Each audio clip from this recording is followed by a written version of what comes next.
وما أرسلناك إلا رحمة للعالمين. Bismillahirrahmanirrahim. Assalamualaikum warahmatullahi wabarakatuh. Alhamdulillah wa syukurillah wa la hawla wa la quwata illa billah. Salatu wassalamu ala rasulillah wa ala alihi wa sahbihi wa wala. Wa nifitina asani Allah wa iyakum. Alhamdulillah, bersyukur kepada Allah subhanahu wa ta'ala yang masih memberikan nikmat kepada kita sehingga kita bisa berkumpul dan memulai lagi materi kita. Kemarin libur karena saya ada kegiatan di luar.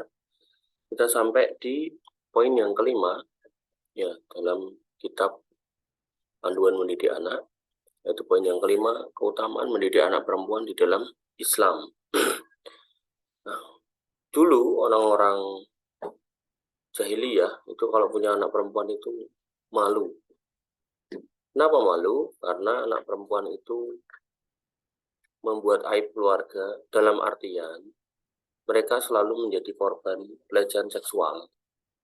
Sehingga nanti ada yang hamil di luar nikah, ada yang sudah diperkosa dan seterusnya. Sehingga keluarganya malu dengan kondisi itu. Oleh karena itu maka dalam rangka untuk mengantisipasi rasa malu di waktu yang akan datang, mereka lebih senang untuk nggak punya anak perempuan. Atau kalau ada anak perempuan, mereka bunuh duluan dengan cara dikubur hidup-hidup. Nah, Islam menghapus semua itu, bahkan menyampaikan atau mengajarkan bahwasanya memiliki anak perempuan itu adalah sebuah keutamaan. Maka alangkah ironis apa yang dilakukan sebagian orang ketika diberi kabar gembira atas kelahiran putrinya, artinya punya anak perempuan, tapi malah kecewa dan marah. Sehingga apa? Orang Islam yang baik kalau punya anak, mau laki-laki mau perempuan, nggak perlu marah. Ini tidak ubahnya seperti perbuatan perangai orang jahiliyah dulu yang Allah celah mereka dalam Al-Quran. Jadi orang jahiliyah dengan kelakuannya yang membenci anak perempuan itu dicela di dalam Al-Quran. Wa idza busyira ahaduhum bil unsa dhalla wajhuhu muswadda. Dan apabila diberi kabar gembira tentang ya, lahirnya anak perempuan, wajahnya mereka itu menjadi merah padam. Wa huwa qadim, dan dia marah. Jadi orang Islam nggak boleh seperti itu ya. Ada di Indonesia ini suku tertentu yang dia mengutamakan anak perempuan. Jadi kalau lahirnya anak laki-laki, ya kayak gini kondisinya. Dhalla wajhuhu muswadda, mukanya merah. Wa huwa qadim, dan dia marah.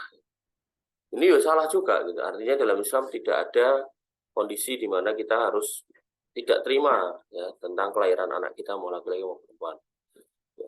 Mobil khusus dalam Al-Quran ini memang umumnya orang tuh senang kalau punya anak laki-laki, maka dalam konteks ini ya yang di apa istilahnya yang disinggung itu adalah mereka yang kecewa kalau punya anak perempuan.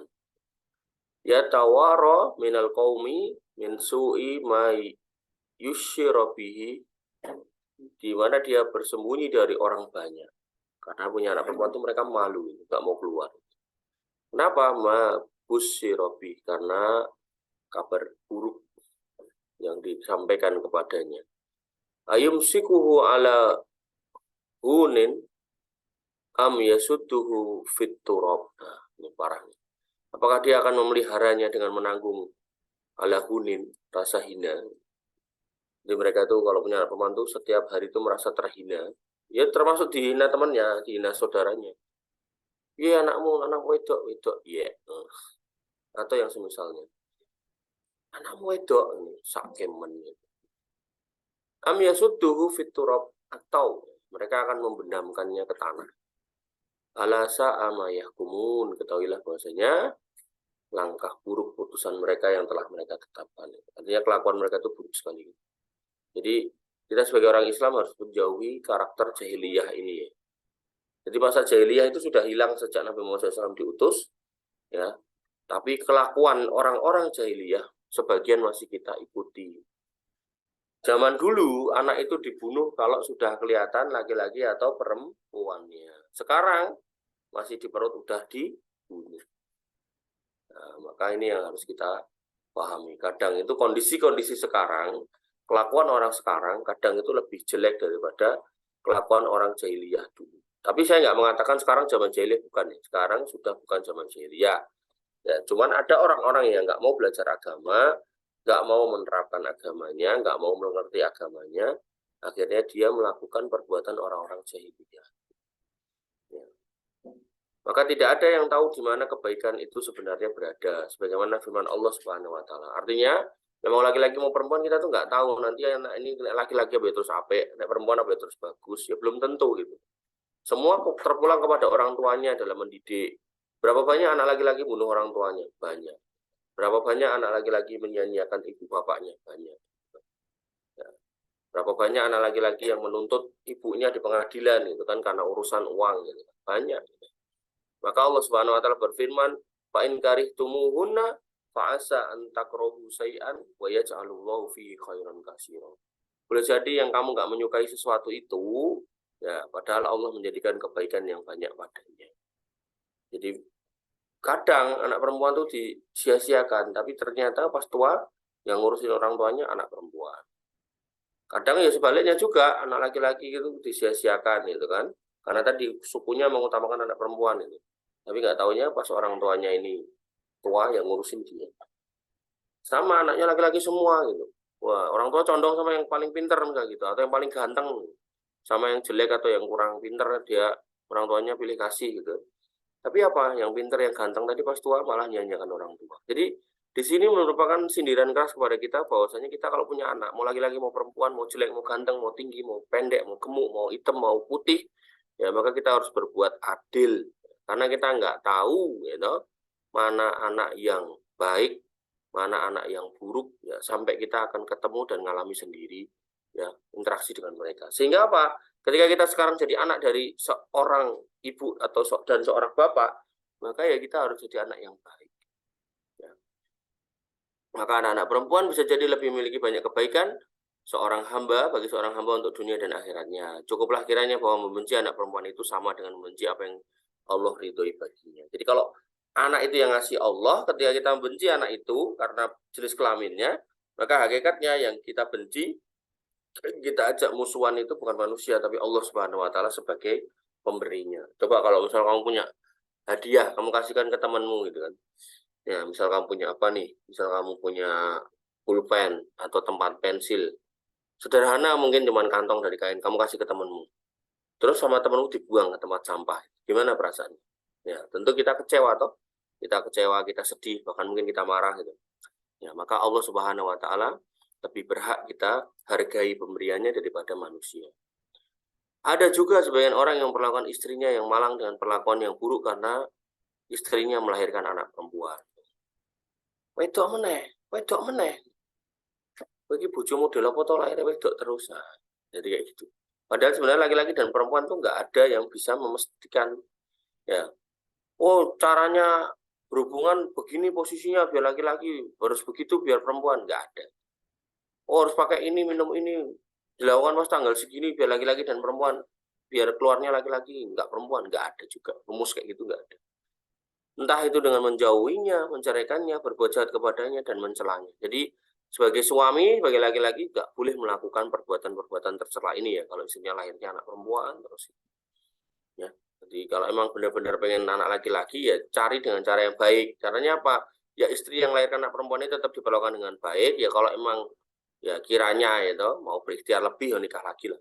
Jadi nggak usah kemudian menyakiti wanita yang sekarang bersama kita gitu loh.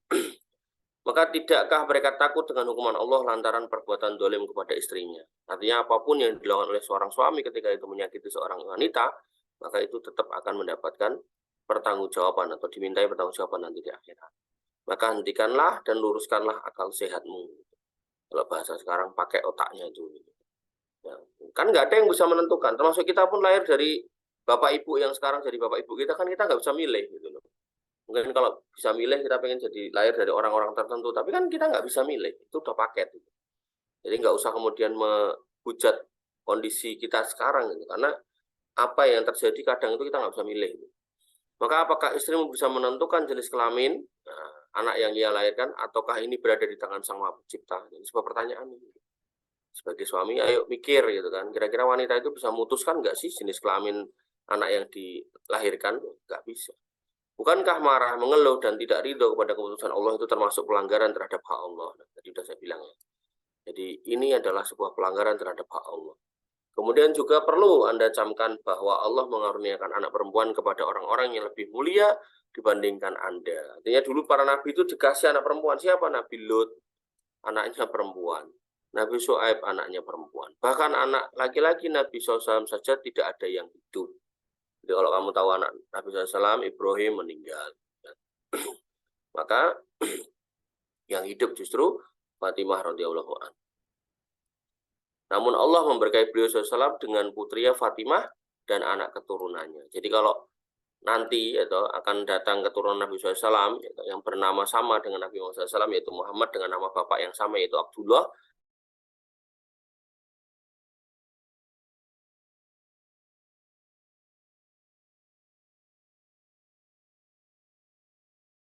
Dari keturunan Nabi SAW yaitu yang keluar dari jalur Fatimah radhiyallahu anha. Artinya yang dari jalur laki-laki nggak ada karena anaknya waktu kecil sudah meninggal.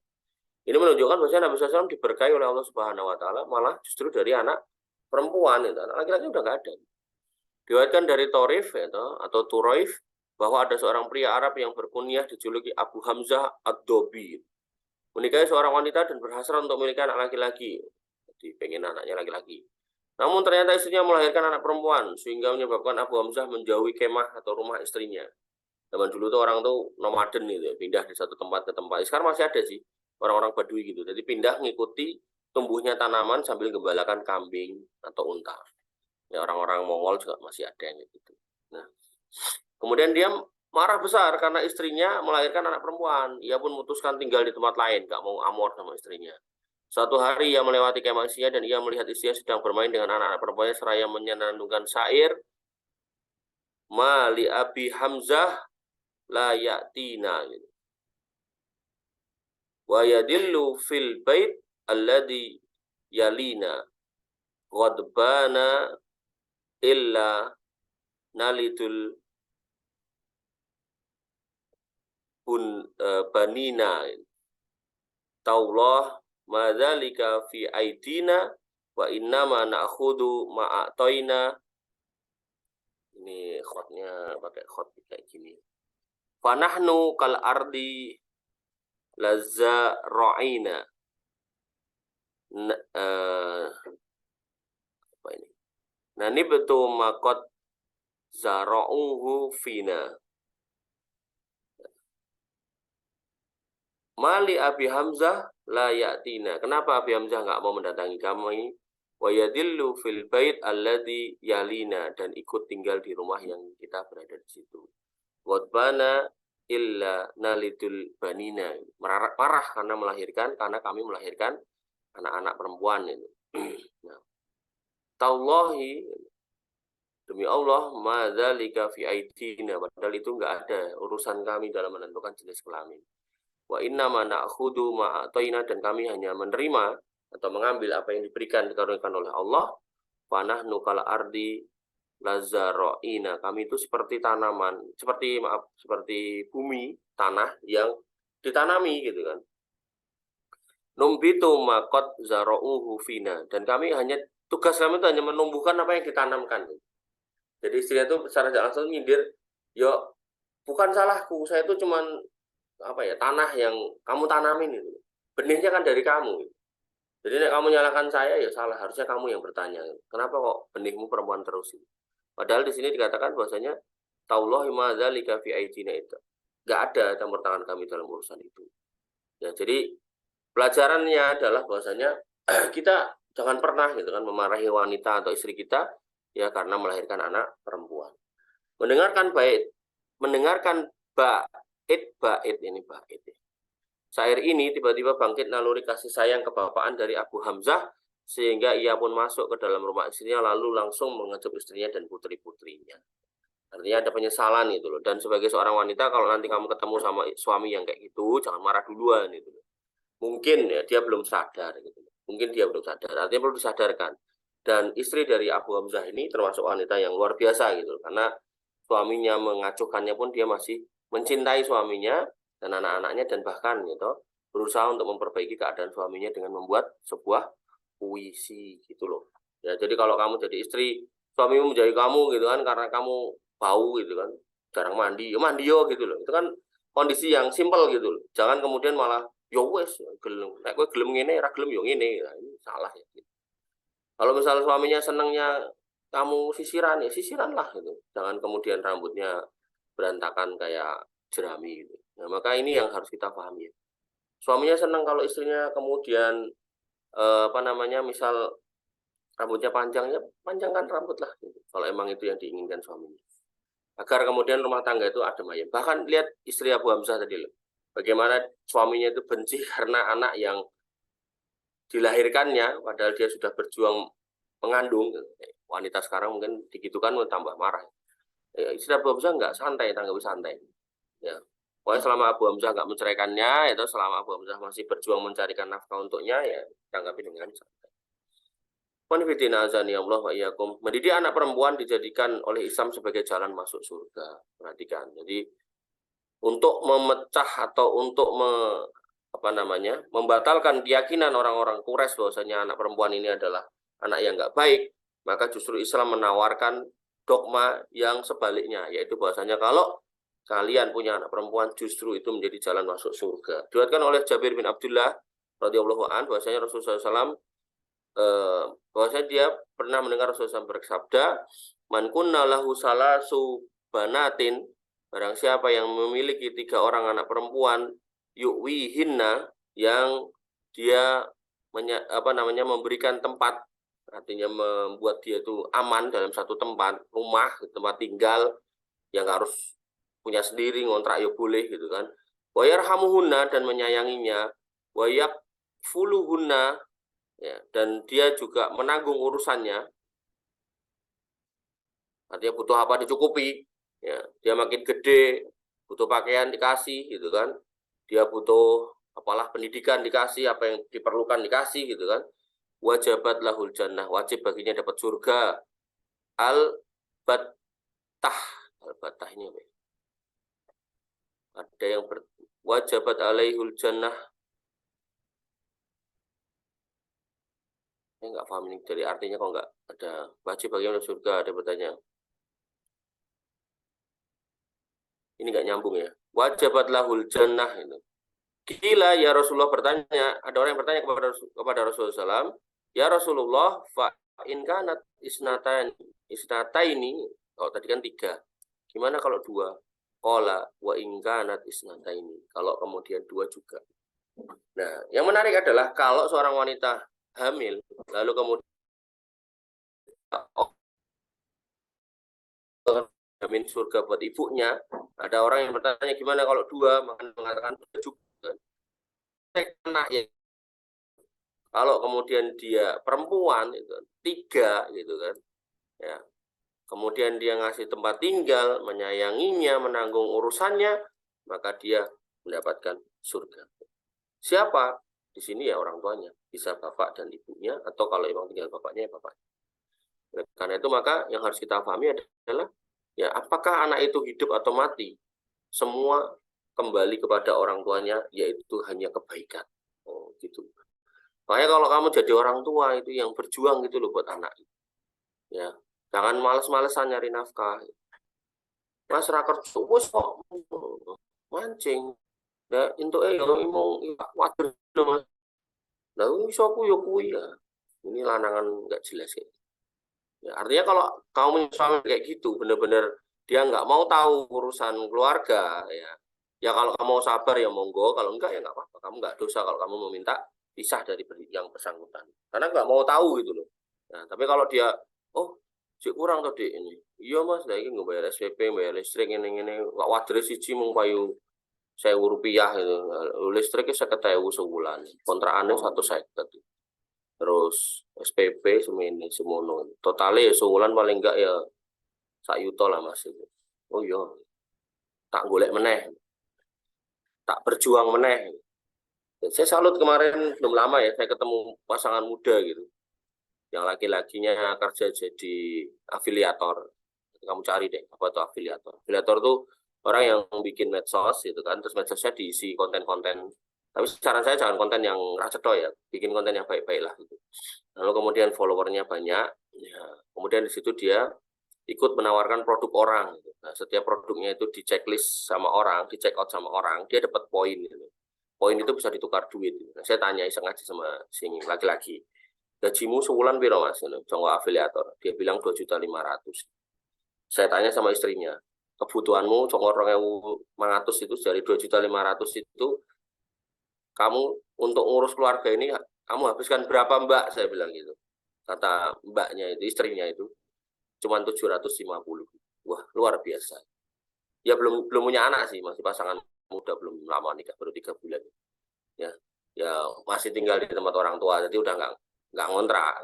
Ya kalau ngontrak mungkin tinggal nambah uang kontrakan. Artinya gini loh, di situ ada kondisi di mana kemudian seorang suami berjuang mendapatkan lebih dari kebutuhan yang memang dibutuhkan dalam 1 bulan.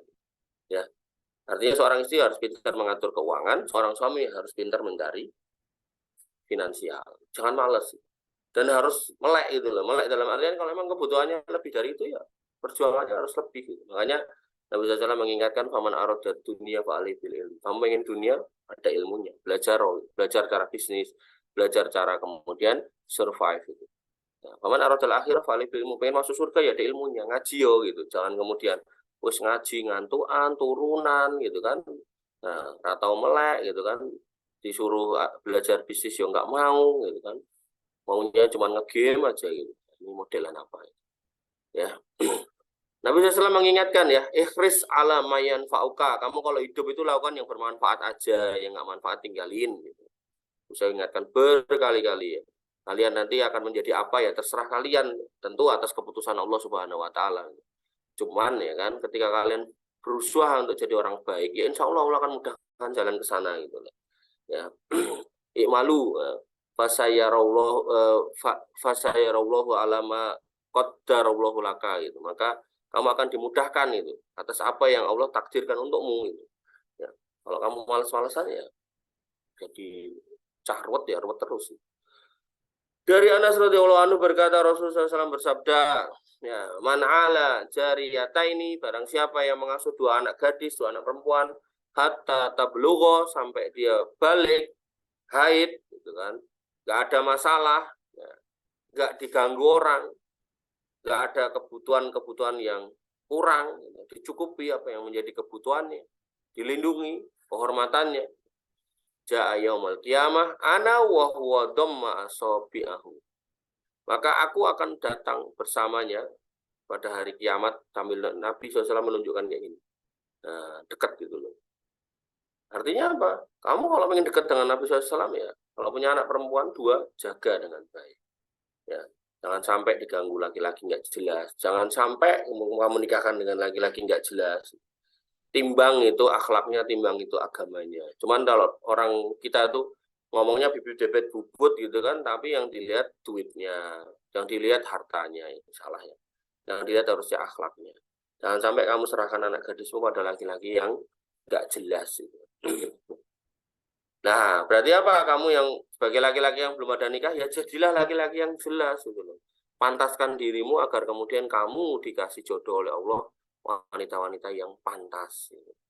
Jadi nanti kamu kalau dapat jodoh wanita yang gak jelas ya, silakan kamu bercermin. Barangkali ya emang kayak gitu dirimu. Ya, tapi kalau kemudian kita sudah berusaha untuk jadi baik, maka insya Allah akan kasih wanita yang baik. Kenapa? Janjinya jelas. At-thayyibatu lit-thayyibina wat-thayyibuna lit-thayyibat. Wanita baik buat laki-laki baik, ya, laki-laki yang baik buat wanita yang baik. Dalam lafaz lain disebutkan dakhaltu ana wa huwal jannah kahataini wa asyarabi usbu'aihi. Maka aku akan masuk dalam surga seperti kedua jari ini, dekat dengan mengisyaratkan kedua jari telunjuknya. Bisa gini juga maksudnya, seperti ini ya, bisa gini, bisa gini. Kemudian keutamaan mendidik anak perempuan semata wayang. Tadi anak perempuannya 2 atau 3, 3 atau 2, ini anaknya cuma 1 perempuan lagi. Dari Ibnu Abbas radhiyallahu anhu bahwasanya Rasulullah SAW bersabda, dan kalau kita berhenti di pembahasan di atas kadang wah berarti anak itu kudu loro biar dapat ini biar dapat itu. Ternyata di sini ada pembahasan khusus, yaitu kalau anak perempuannya cuma 1, anaknya 10, anak perempuannya cuma 1 gitu kan, anak perempuannya satu-satunya gitu. Kayak keluarganya Angga itu Mbak satu-satunya. Ya, maka Rasulullah SAW bersabda, man kanat lahu unsa, barang siapa yang punya anak gadis 1 tok, falam ya'idha walam yuhinha walam yuksir waladahu 'alaiha qala yakni dzukura adkhalahu Allahul jannah ini. Yang kemudian ia tidak menguburnya hidup-hidup. Jadi di sini dikatakan falam ya'idha, tidak dikubur hidup-hidup artinya dijaga hidup, dan ia tidak mengubur dan tidak menghinakannya. Walam yuhinha, enggak dilok-lokke, enggak di enggak dicibir itu. Walam yuksirha, dan kemudian tidak mengutamakannya. Walam yuksir waladahu, walam yuksir waladahu, dan tidak mengutamakan laki-lakinya daripada perempuannya. Jadi juga menyayangi dengan kondisi yang sama, yang adil. Qala yakni adzukur, yakni anak laki-laki, walad di sini maksudnya anak laki-laki, maka adkhalahul jannah, maka Allah akan memasukkan orang tuanya ke dalam surga. Artinya apa? Kamu kalau punya anak perempuan satu, mau itu satu tok atau satu bersama dengan laki-laki, gitu kan, maka jangan diutamakan, diopeni dengan baik.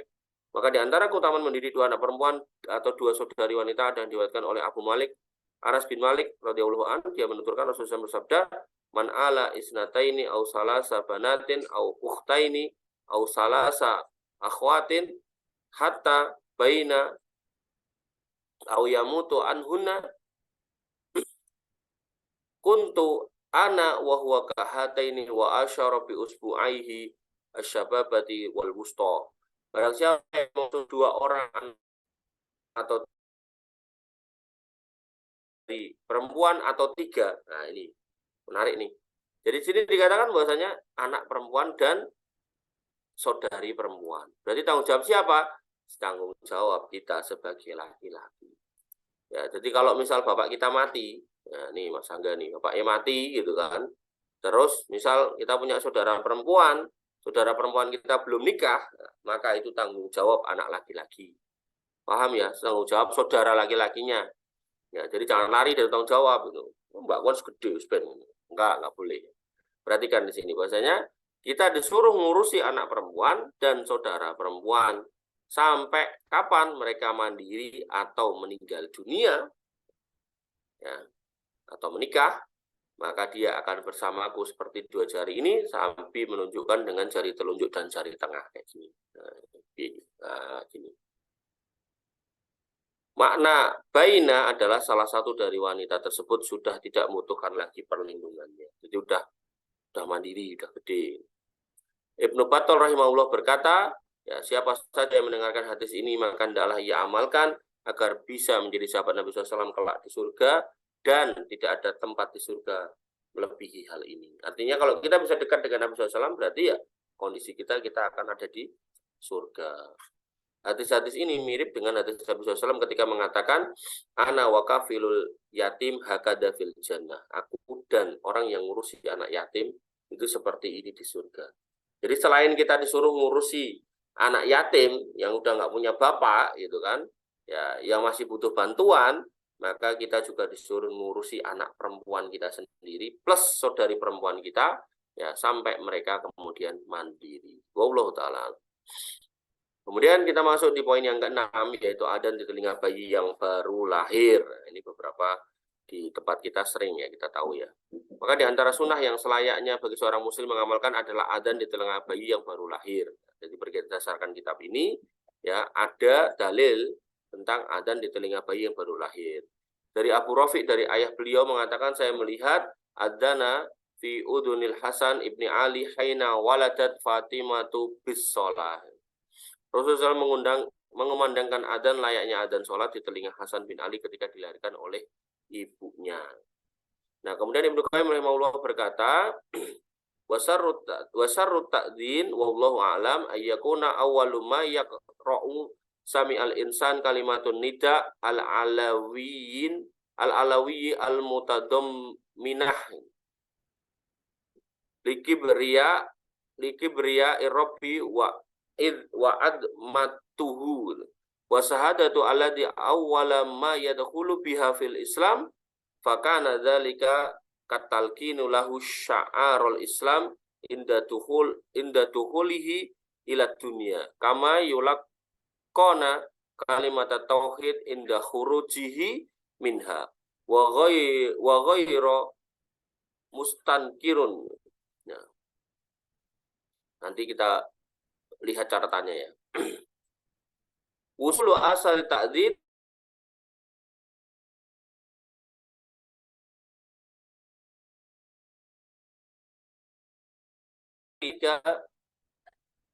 min faidatin ukhra wahia min. Nah, rahasia hikmah adzan di telinga bayi dan Allah lah yang lebih mengetahui adalah agar yang pertama kali didengarkan oleh manusia saat lahir di dunia adalah kalimat seruan tinggi yang mengandung kebesaran Tuhan dan keagungannya, yaitu kalimat persaksian, yaitu syahadat yang pertama kali diucapkan untuk bisa masuk Islam. Hal ini seperti talqin yang mengandung syair Islam saat seorang masuki dunia, yaitu dilahirkan, sebagaimana seorang yang ditalqin dengan kalimat tauhid saat keluar dari dunia, yaitu ketika wafat. Juga suatu hal yang tidak bisa dipungkiri adanya pengaruh dan efek adzan bagi hati, meskipun ia belum bisa merasakannya. Di samping itu ada pula faedah lainnya, yaitu syaitan lari dan menjauh dari kalimat adzan. Nah, yang menarik di sini adalah ada perselisihan ulama gitu loh. Bahasanya ada ulama yang menganggap hadis ini adalah hadis yang dhaif gitu kan. Sehingga pasti masalah bab adzan ini akan ada khilafiyah. Nah, orang yang punya keyakinan mengadzankan bayi, maka silakan dilakukan. Orang yang menganggap dalilnya lemah dan nggak melakukan juga silakan. Yang penting ya setiap kita paham ya toh bahwasanya satu ada dalilnya, yang kedua ada khilafiyah, dan dalam masalah ini ya toh kita nggak boleh terlalu kaku gitu ya. Jadi kalau ada yang mengadzankan bayi ya nggak apa-apa, kalau yang enggak ya nggak apa-apa gitu kan. Nggak usah kemudian kita menghujat yang mengadzankan bayi, kemudian yang nggak mengadzankan bayi ya yang mengadzankan bayi juga nggak usah menghujat yang nggak mengadzankan bayinya. Wallahu taala alam. Yang jelas di buku ini sudah disetujui atau mendapatkan rekomendasi dari Syekh Fauzan Al-Fauzan, Shalih Fauzan Al-Fauzan itu kan. Sehingga yang menarik adalah ya berarti Syekh termasuk yang berpendapat bolehnya gitu kan adzan di telinga bayi yang baru lahir. Wallahu taala. Kemudian kita masuk di bab yang ketujuh, benar ya? 7 ya. Sunnah yang sepatutnya dipraktekkan seorang muslim adalah tahnik. Tahnik itu apa? Kemarin itu dibahas ya, pernah kita bahas, yaitu mengunyah kurma ya, sampai lembut tentunya, jangan cuma kasar, dan menggosokkannya ke dalam langit mulut bayi.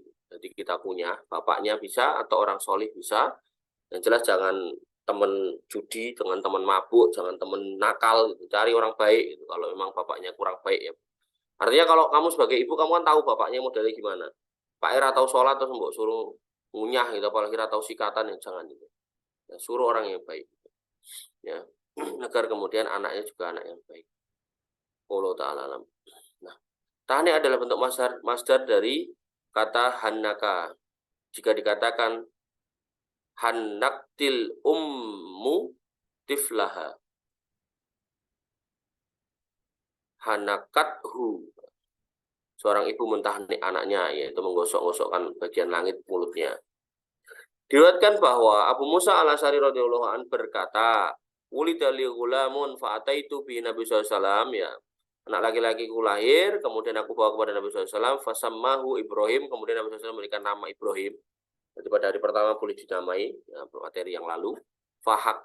Fahannakahu bitamrotin, kemudian beliau melakukan tahnik dengan sebutir kurma, wa ta'alahu bil barokah, dan didoakan dengan keberkahan. Jadi ada sunnah ya. Kamu kalau punya anak ya bawa ke orang solih boleh, bawa ke bapakmu ya boleh kalau kamu rasa bapakmu ini orang solih ya. Minta untuk kasih nama, minta untuk ditahnik, dan minta untuk didoakan boleh. Diriwayatkan bahwa Asma bintu Abu Bakar radhiyallahu an ketika melahirkan Abdullah bin Zubair. Jadi Asma bintu Abu Bakar ini anaknya Abu Bakar, kemudian menikah dengan Zubair bin Awam, punya anak namanya Abdullah bin Zubair. Nah, beliau mengisahkan ya ataitu bihi Nabi sallallahu alaihi wasallam fa wada'tuhu fi hajrihi summa da'a bi tamratin famadoghaha summa nafala fihi wa kana awwala syai'in dakhala jaufahu riku Rasulillah sallallahu alaihi wasallam summa hannakahu bitamrotin summa da'a lahu wa barraka alaihi.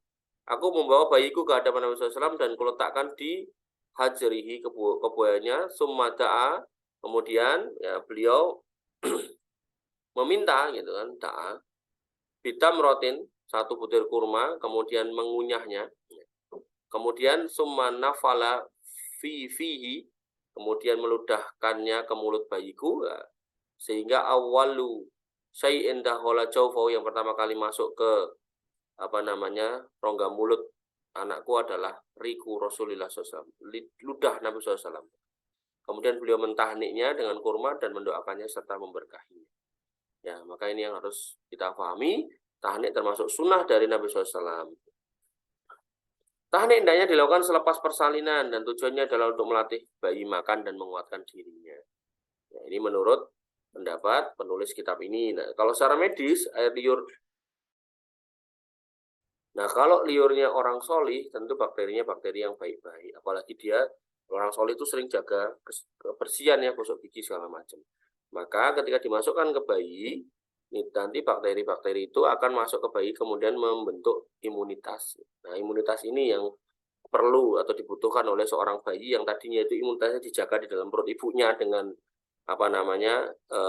air ketuban. Begitu keluar, dia kan harus berjuang sendiri dengan imunitasnya sendiri, maka pembentukannya adalah dengan tahnik. Ibnu Hajar berkata, wa ulahu tamr, dan yang lebih utama adalah mentahnik dengan tamar itu kurma kering. Fa illam yatayassar, kalau kemudian tidak bisa atau susah mendapatnya, untuk mendapatkan tamar itu farutop pun itu, maka boleh pakai rutop. Wa illa, kalaupun nggak dapat lagi itu, fasyai'in khulwun, dengan sesuatu yang manis, ya. Yaitu apa? Wa asalin nakhl, gitu. Madu aula min ghairi.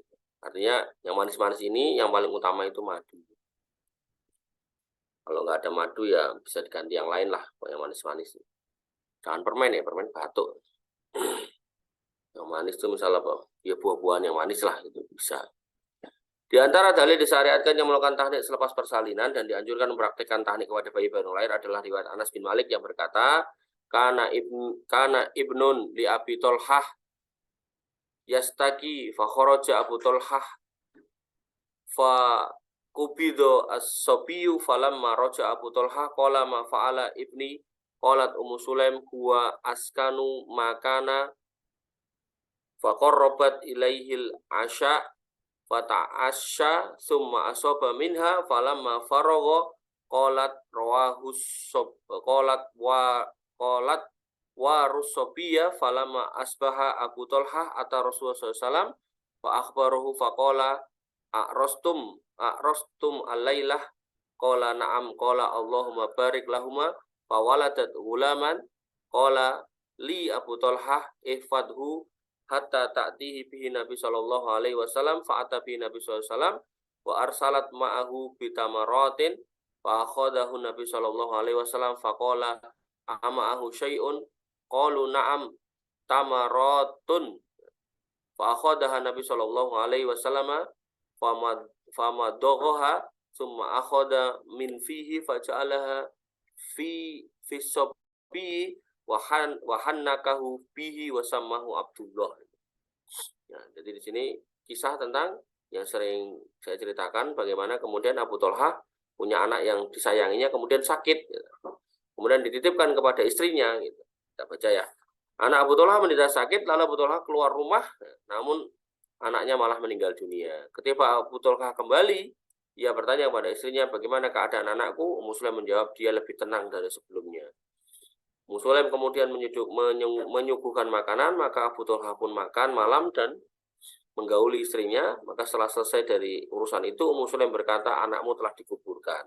Keesokan harinya di waktu pagi, Abu Tolhah mendatangi Nabi SAW dan mengabarkan kejadian tersebut. Beliau bertanya, kalian tadi malam menjadi pengantin? Ya, maksudnya melakukan hubungan suami istri. Abu Tolhah menjawab, ya. Beliau pun berdoa, ya Allah berkailah keduanya. Ya. Kemudian setelah berjalannya waktu, Ummu Sulaim pun kembali melahirkan.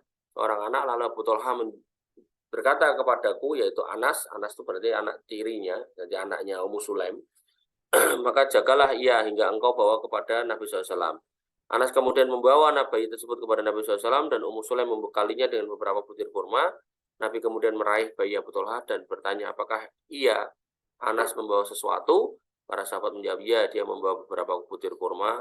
Maka Nabi SAW kemudian mengambil kurma dan mengunyahnya, lalu kemudian beliau menaruhnya di dalam mulutnya dan memasukkannya ke dalam mulut sang bayi. Baru setelah itu memberi nama Abdullah bin Abi Thalha. Wanifitina azani Allah wa iyyakum. Ya, jadi ini kalau kita kembali ke kitab ini adalah terkait dengan tahnik, maka Nabi SAW mempraktekkan tahnik dan itu adalah sunnah. An-Nawawi berkomentar, ittafaqal ulama bersepakat ala istihbabi tahniki al-maulud, tentang disunahkannya mentahnik bayi yang baru lahir inda wiladatihi, pada saat kelahirannya. Jadi habis lahir ya, jadi bukan pas hari ke-7, habis lahir. Kemudian poin yang ke-8, silakan kalau ada pertanyaan silakan dikirimkan kolom chat, yaitu memberi nama dan kunyah yang baik. Jadi kalau punya anak, silakan kasih nama yang baik, dan itu jadi hak seorang anak, dan juga kasih julukan yang baik. Di antara hak anak yang harus ditunaikan orang tuanya adalah beri nama yang baik. Jangan kasih nama yang jelek-jelek. Namanya siapa? Gober, gitu. Jangan ya. Kasih nama yang baik. Abdullah, Abdurrahman. Disebutkan dalam hadis Abu Dawud, innakum tud'auna yaumal qiyamah bi asma'ikum wa asma'i abaikum. Kamu nanti akan dipanggil pada hari kiamat dengan namamu dan nama bapak-bapakmu. Bapak Fajar namanya siapa? Siapa? Nah, berarti nanti kamu dipanggil Fajar bin Sunardi. Fa'asinu asma'akum. Maka baguskanlah nama kalian. Jadi jangan punya nama yang jelek. Namanya siapa? Bagong gitu. Jangan nih. Kasih nama yang baik. Dari Aisyah radhiyallahu anha, beliau berkata, anna Nabi sallallahu alaihi wasallam kana yughayyirul ismal qabih. Bahasanya Nabi SAW biasa merubah nama yang buruk. Jadi kalau kita merasa punya nama yang buruk, artinya buruk, ganti aja nggak apa-apa. Ya, berarti harus ganti akte ya kalau bisa. Ya, ada seorang Chinese, namanya Julio siapa gitu. Karena dia berusaha fokus di bisnis ekspor, terus dia kemudian ganti nama. Sidang ke pengadilan, ganti KTP, namanya jadi Julio Ekspor. Itu nggak usah ditiru ya, biarin aja dia. Ya, kalau kita lebih ke arah nama yang mengandung makna atau mengandung doa atau mengandung keinginan agar seperti orang itu. Jadi misal namanya dulu, kalau bapak saya namanya Paimin, ganti menjadi Aminuddin, nah itu contoh. Jo gitu kan. Terus beliau ganti nama menjadi Sobron. Gak apa-apa. Hal-hal kayak gitu tuh bagus. Nah, hal-hal seperti ini ya biasa dilakukan Nabi SAW. Zaman dulu nggak perlu ganti akte. Ya, artinya ada orang yang tadi itu, yang orang kafir tadi itu aja, dia berusaha untuk mengganti nama dari nama pemberian orang tuanya, cuma nambahin ekspor sampai sidang-sidang aja dilakukan. Maka kalau emang nama kita artinya jelek, ya kita harus melakukan itu. Ya, dulu teman saya punya nama tuh Wildani Mil'ul Wizri, anakku yang mengisi dosaku. Maka kemudian dia rubah menjadi Wildani Mil'ul Ajri, anakku yang mengisi pahalaku. Ya walaupun nama tuh nggak harus kayak gitu ya, nggak harus sebuah kalimat kayak itu, nggak. Ya, kita lihat siapa tokoh yang baik nih, misal Abu Bakar, ya udah kasih nama Abu Bakar. Nah, kadang orang tua nggak paham gitu kan, ada orang misal kasih nama anaknya Abu Jahal kan tokoh jelek gitu, maka ya jangan. Wah biar keren, biar hebat gitu kan, kasih nama Haman gitu. Padahal Haman itu panglimanya Fir'aun, ya jelek gitu kan, jangan. Ben kaya kasih nama Korun, ya jangan. Korun itu yang dicela oleh Allah Subhanahu Wa Taala, jangan. Jadi dalam Al-Quran itu kalau nama disebut di situ, kemungkinan dia adalah orang baik, atau yang kedua kemungkinan dia orang yang paling jelek atau jelek sekali. Maka ambillah yang baik-baik, buang yang jelek-jelek. Nah, kalau nama kita jelek, ya jangan cuma ngerubah namanya, dirubah seakta-aktanya kalau perlu. Gitu. Karena itu akan menimbulkan bekas yang yang bisa berpengaruh dalam kehidupan nama itu. Nabi SAW merubah nama Abu Bakar bin Abdul Ka'bah, hambanya Ka'bah, menjadi Abdullah doang. Ya. Kemudian Abdurrahman bin Auf dulu namanya adalah Abdul Ka'bah. Ka'bah itu kan bangunan. Ya, maksud hambanya bangunan. Yang benar adalah hamba Allah Ar-Rahman. Lalu kemudian diganti oleh Nabi menjadi Abdurrahman. Kemudian Nabi juga merubah nama Asiyah pakai shad. Ini adalah orang yang bermaksiat. Diganti dengan Akalah, maaf, diganti dengan Jamilah. Jamilah itu cantik ya, perempuan ya. Atau Solihah ya bisa ya, atau Nafiah ya bisa. Nabi SAW bersabda, Inna ahabbal asma'ikum ilallah, sesungguhnya nama yang terbaik dicintai oleh Allah Subhanahu wa taala di sisi kalian yaitu adalah Abdullah wa Abdurrahman. Jadi orang lagi kasih nama Abdullah atau Abdurrahman. Beliau SAW juga bersabda, tasammu bi asma'il anbiya, kasih nama dengan nama-nama para nabi, wa ahabbul asma ilallahi Abdullah, dan nama yang paling dicintai Nabi SAW Allah Subhanahu wa taala adalah Abdullah wa Abdurrahman. Wa asdaquha harisun wa hammamun wa akbauha harbun wa murratun, dan yang paling tulus itu namanya adalah Haris. Bisa kamu kasih nama Haris. Harisnya nulisnya gini ya, bukan pakai sin ya. Kalau Haris pakai sin itu apa? Penjaga gitu. Wa hammamun, hammamun pakai hak, bukan pakai hak. Kalau hak itu toilet, kamar mandi. Ya. Ini harus paham juga gitu. Jangan juga Haman itu, Haman, nun salah juga. Wakbauha, dan paling jelek adalah harap, harap itu perang. Jadi nggak pernah, dia orang nggak pernah damai, musuh terus. Wa murrah, murrah itu pahit, jadi hidupnya itu susah terus. Dan nama itu adalah doa ya. Jadi kalau kita menamakan anak-anak itu nama-nama jelek ya, kemungkinan ya gitu. Ya, dulu ada orang namanya Hazan, sedih artinya diganti Nabi SAW namanya menjadi yang lain. Sa'id bin Musayyib meriwayatkan dari bapaknya bahwa Nabi SAW bertanya kepada Rasulullah SAW, Mas muka qala hazan, oh ini hazan. Nama siapa? Hazan, sedih. Bahwa Nabi SAW, Nabi SAW bersabda, bal anta sahal. Enggak, kamu namamu sahal, bukan hazan. Ganti. Faqala, kemudian ya beliau ya berkata, la ughayyiru asma'a sammanihi abi. Aku enggak mau ganti namanya. Maka yang terjadi adalah apa? Ibnu Sa'id berkata, famazalat fina khuzunatun ba'du. Setelah itu kesedihan selalu bersama kami. Jadi bapaknya ngeyel, dari ganti Nabi dari Hazan jadi Sahal, nggak mau. Dia pilih, nggak mau, aku nggak mau ganti Hazan wae. Akhirnya sepanjang hidup Ibnu Musayyib, Sa'id bin Musayyib, nah beliau merasa hidupnya itu sedih terus. Ya apa aja ada masalah. Makanya nama itu doa. Maka kamu cek tuh. Ibnu Battal mengomentari hadis di atas dan berkata, di dalam hadis tersebut terdapat penjelasan bahwa perintah untuk merubah nama menjadi lebih baik dari sebelumnya, ya tidaklah wajib namun dianjurkan. Enggak wajib, tapi dianjurkan. Tapi kalau artinya jelek, ya mendingan diganti. Demikian halnya dengan nama yang mengandung tazkiyah, pujian terhadap diri. Ya, dari Abu Hurairah radhiyallahu anhu dia berkata, Anna Zainab kana ismuha Barrah. Zainab dulu namanya Barrah. Barrah itu orang yang baik terus gitu. Orang yang selalu baik gitu kan. Maksudnya baik amalin. Gitu. Memuji dirinya sendiri. Baqilalah, maka dikatakan kepada beliau, tuzakki nafsaha wa sammaha Rasulullah sallallahu alaihi wasallam Zainab. Nah, Nabi mengatakan dia telah memuji dirinya sendiri. Ini enggak boleh ya gitu. Nah, maka Nabi SAW kemudian merubah namanya dengan nama Zainab. Ini nggak boleh apa nek wong Jawa ngarani nggak boleh kemersi gitu loh, nggak boleh kemersi. Namanya siapa? Ahlul Jannah. Diambil dari potongan ayat atau kata di dalam Al-Qur'an gitu kan, Ahlul Jannah. Ya nggak boleh gitu. Bukankah itu doa agar dia masuk surga? Ya iya, tapi bahasanya jangan gitu, yang lain lah. Jangan Ahlul Jannah. Karena ada tahu orang namanya Miftahul Jannah.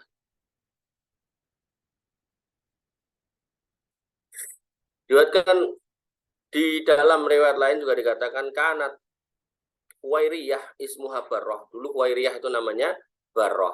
Wahawala Rasulullah SAW, maka Nabi SAW merubah ismaha Huwairiyah dengan nama Huwairiyah, diganti Huwairiyah.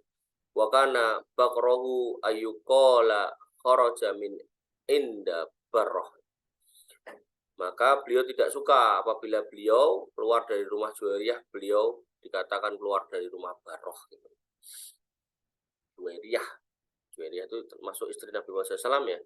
Jadi beliau nggak mau kemudian katakan beliau keluar dari rumah Barrah, karena Barrah itu memuji diri sendiri. Ibnu Qayyim rahimahullah menyebutkan bahwa nama itu memberikan pengaruh ya, pada musammayat, pada yang diberi nama, dan musammayat dipengaruhi oleh namanya. Jadi nama berpengaruh pada orangnya dan orang akan mempengaruhi namanya. Baik dan buruknya, ringan dan beratnya. Gampangnya gini loh. Orang laki-laki baju loreng-loreng mesti gayanya yo kemaki koyo tentara gitu. Maksudnya sok gagah gitu.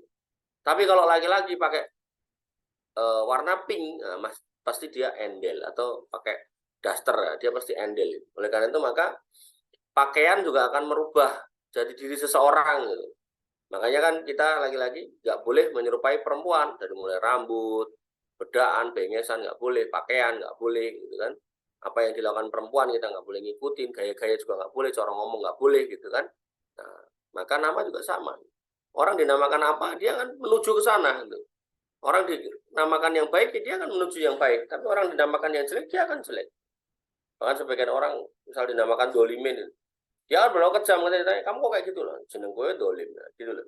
Dia akan membahasakan dirinya jeneng gue dolim. Ya. Sebagaimana di apa ini?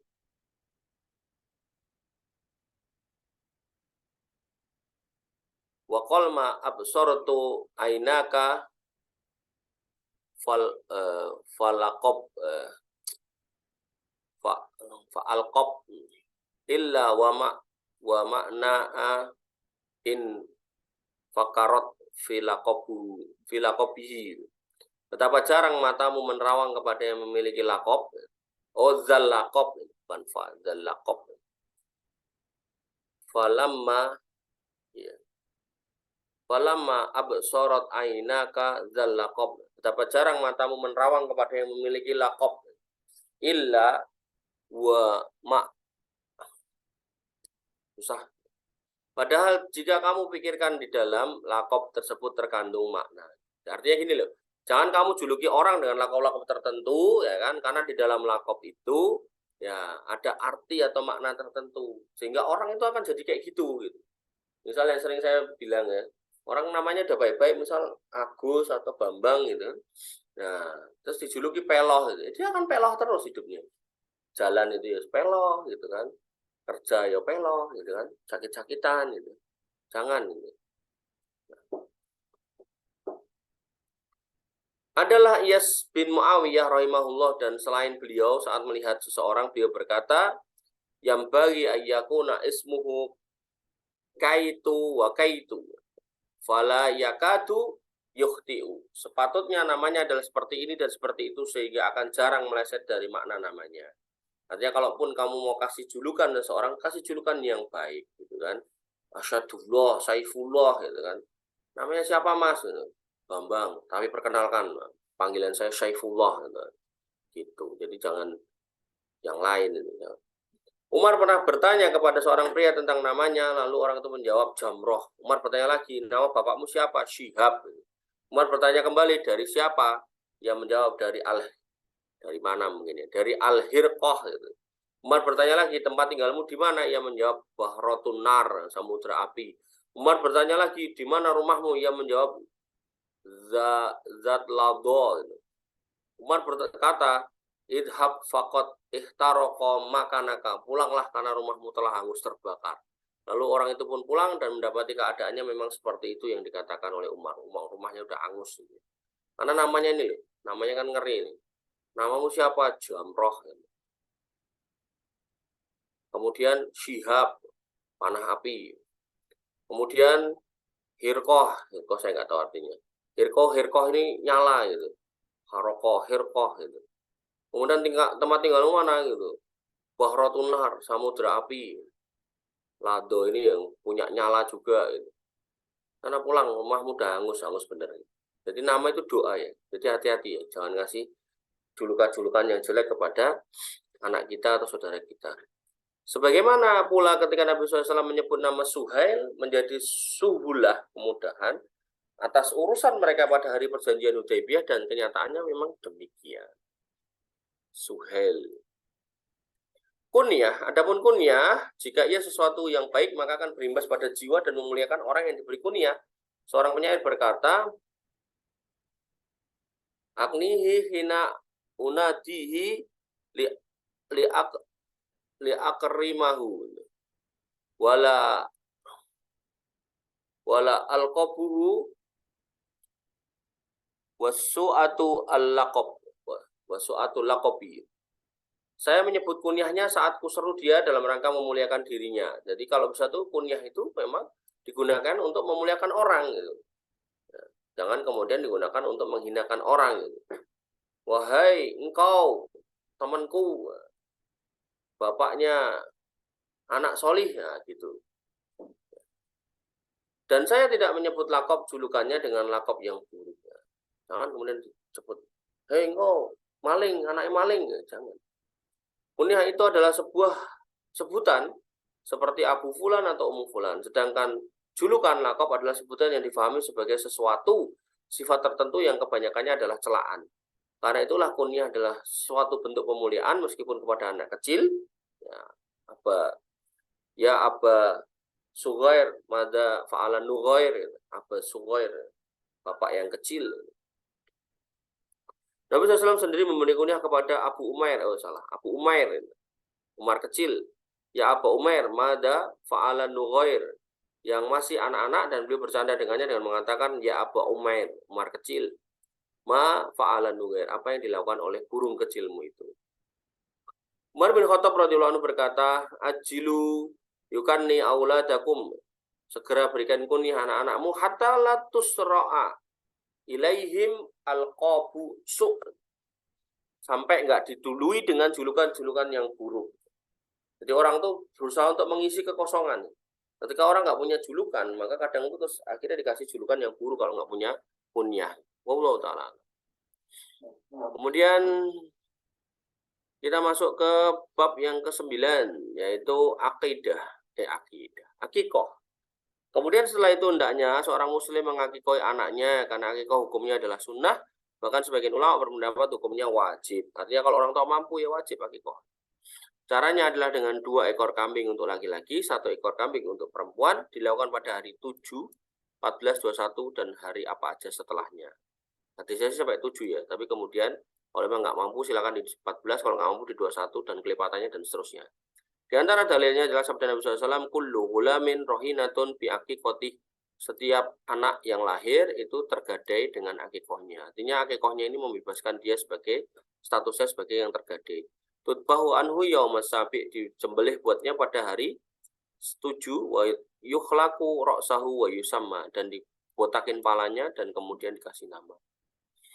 Para ulama berbeda pendapat tentang sabda Nabi SAW, ya, murtahanun bi akikotih, tergadai dengan akikohnya. Imam Ahmad bin Hambal berkata, maknahu annahu mata tiflan walam yu'akku anhu lam yasfa' fi wa ladaihi wa yurwa an qatadati aidon annahu yuhramu syafa'atuhu liwa ladaihi. Maknanya adalah anak yang wafat saat kecil dan belum diakikoi, maka ia tidak dapat memberikan syafaat kepada orang tuanya. Jadi tergadai itu kayak gitu, menurut Imam Ahmad. Ya, jadi ada syafaat orang tua yang solih kepada anaknya kalau anaknya kurang solih, atau sebaliknya kalau bapaknya kurang solih, anak bisa memberi syafaat kepada bapaknya yang kurang solih, dengan tentunya dengan kondisi semua atas izin Allah Subhanahu Wa Taala. Jadi hadis yang pernah lalu, ya, pernah kita bahas, itu ada orang tua yang ya masuk surga, nah, kemudian dia bingung, fa'anna hadihi, kenapa kok kayak gini? Padahal harusnya aku ke neraka karena dosaku banyak. Maka Nabi SAW mengatakan ya, dalam hadis itu li istighfari waladaka, karena istighfarnya anakmu. Nah, dalam konteks anak yang nggak diakikoi, ya, menurut Imam Ahmad, anak itu kalau nggak diakikoi statusnya tergadai, maksudnya anak itu nggak akan bisa ngasih syafaat bapaknya. Nah, gitu. Diriwayatkan juga dari Qatadah bahwa anak tersebut terhalang dari beri syafaat kepada orang tuanya. Kan repot gitu. Ya kalau bapak kita orang solih, kalau ternyata yang solih anaknya gimana? Kalian yang lebih solih dari bapaknya gimana? Kan eman-eman. Makanya bagi yang belum akikoh silakan akikoh. Yaitu akikoh dapat mempengaruhi perkembangan anak di atas kesolihan dan terpelihara secara sempurna. Jadi anak yang diakikoh itu diharapkan tentu dia menjadi anak solih. Atau dengan kata lain, anak yang nggak diakikoi bisa jadi berpotensi nggak solih. Sehingga kita bisa lihat banyak anak-anak yang dablek, yang beling, mungkin karena belum diakikoi. Namun statusnya tetap tergadai hingga disembelih untuknya diakikoi. Ibnu Qayyim rahimahullah berkata, akikoh itu pelepas dan pembebas bagi anak tersebut dari belenggu dan jeruji syaitan. Jadi maksudnya tergadai itu anaknya itu masih dibelenggu syaitan dengan diakikoi maka belenggunya dilepas. Itu juga bisa makna itu menurut Ibnu Qayyim. Kemudian menurut Al-Khatibi ya, rahimahullah berkata, ulama berbeda pendapat tentang maksud tergadai. Yang paling tepat dari pendapat ulama mengenai hal ini adalah pendapat Imam Ahmad bin Hanbal rahimahullah yang mengatakan bahwa tergadai di sini maksudnya terhalang dari syafaat. Maksud beliau adalah jika si anak tersebut tidak diakikoi, maka ia meninggal dunia. Lalu ia meninggal dunia saat masih anak-anak, maka ia tidak dapat memberikan syafaat kepada kedua orang tuanya. Ada beberapa hal yang perlu dihimbau, yaitu bahwasanya satu, hukum akikah itu sendiri diperselisihkan hukum wajibnya. Namun pendapat yang lebih kuat adalah wajib tentu bagi yang mampu, karena ada hadis-hadis yang memerintahkannya, sedangkan tidak ada dalil yang memalingkannya dari status wajib. Artinya kalau mampunya sekarang, mampunya nanti 2 bulan lagi silakan. Semampunya langsung dikerjakan. Jangan ditunda-tunda. Kurban juga sama. Pas hari kurbannya kamu mampu, silakan. Syukur-syukur sebelum kurban udah siap-siap, syukur-syukur 1 tahun sebelumnya udah nabung gitu loh. Jadi pas kurban itu udah siap gitu. Jangan kemudian ngerokok jalan terus tapi pas kurban nggak mau kurban itu. Sesungguhnya akikah itu memiliki pengaruh terhadap perkembangan anak. Jadi para ulama sepakat bahwasanya anak yang diakikoi itu kualitasnya akan berbeda dengan anak yang nggak diakikoi. Jadi kalau kamu merasa hidupmu itu hampa ya toh, dan kamu tahu kalau kamu belum diakikoi, silakan akikah. Biar hidupmu makin bagus gitu. Yang ketiga, sesungguhnya akikah itu termasuk bentuk rasa syukur kepada Allah Subhanahu wa taala atas kenikmatan yang Allah karuniakan kepadanya, yaitu berupa anak. Jadi kalau kita pengen bersyukur ketika punya anak, caranya bukan mitoni, bukan aneh-aneh, bukan. Cukup akikah. Kadang tuh orang mitoni dilakukan, pasaran dilakukan, pas dong akikohan malah nggak diakikoi. Alasannya duitnya entek tinggal macam-macam tadi. Yang keempat, akikoh ini meliputi anak laki-laki dan perempuan. Jadi nggak cuma laki-laki toh atau perempuan toh. Sebagaimana hadis Ummu Kurs ketika beliau bertanya kepada Nabi SAW tentang akikoh, maka Nabi SAW menjawab, anil hulami syatani, anak laki-laki kambingnya 2, wa anil jariyati, dan anak perempuan syatun, kambingnya 1, layadurrukum dukronan au inasan, tidak berpengaruh bagi kalian mau kambing yang jantan atau betina. Ini dalil ya, dalil kuat bahwasanya akikoh kurban itu boleh kambing betina. Maka buat yang berpendapat kalau akikoh atau kurban nggak boleh pakai kambing betina, itu dia sudah menyelisih dalil. Akikoh ini tidak berbeda seperti kurban menurut para ulama, karena itu tidak boleh berakikoh dengan hewan yang pincang. Jadi hukum akikoh terkait kambingnya sama dengan kurban. Nggak boleh pincang, nggak boleh kurus, nggak boleh sakit, nggak boleh yang buta, nggak boleh yang tanduknya patah satu, nggak boleh yang ekornya putus, nggak boleh yang gudikan, nggak boleh yang kukunya coplok gitu. Nah, maka tak boleh sedikit pun dagingnya ataupun kulitnya dijual. Jadi apa yang dari akikoh itu dipotong semua, digoseng-goseng, digoreng, tongseng, digulai gitu kan, bagikan kepada semua orang. Nah, menyedekahkannya boleh, dimakan semua boleh, dihadiahkan juga boleh. Nah, kemudian dalam akikoh mencukur rambut, di antara sunnah berikutnya yang dianjurkan oleh Nabi SAW adalah mencukur rambut sang bayi. Ibnu Qayyim rahimahullah membawakan ucapan Abu Umar Ibnu Abdul Bar rahimahullah, amma khalqu ra'si sobi indal akikoh fa innamal ulama kanu yastahibuna dzalika. Mencukur rambut bayi saat akikoh maka sungguhnya para ulama menganjurkannya. Dan Ali radhiyallahu anhu beliau berkata, akko Rasulullah sallallahu alaihi wasallam anil Hasan. Nabi SAW pernah mengakikoi Al Hasan bisyatin dengan kambing. Kemudian waqala ya Fatimah, dan beliau berkata, wahai Fatimah, ihliki ra'sahu, botakin kepalanya, watasoddaki bizinati sa'rihi fiddotan, dan bersedekahlah dengan seukuran rambutnya, seberat rambutnya perak gitu kan. Qala fawazantu, kemudian ini di sini kan Ali ya, maka Ali berkata, maka aku menimbangnya gitu. Maka nawaznuhu dirhaman gitu. Dan ternyata beratnya seberat 1 dirham. 1 dirham itu 2,975 gram. Auba atau dirhamin, atau setengah, satu atau satu setengah. Baik, ini yang bisa kita sampaikan atau kita diskusikan. Kurang lebih saya mohon maaf. Saya cukupkan, saya rasa sampai di sini. Alafu minkum subhanakallahumma bihamdika asyhadu an la ilaha illa anta astaghfiruka wa atubu ilaik. Assalamualaikum warahmatullahi wabarakatuh.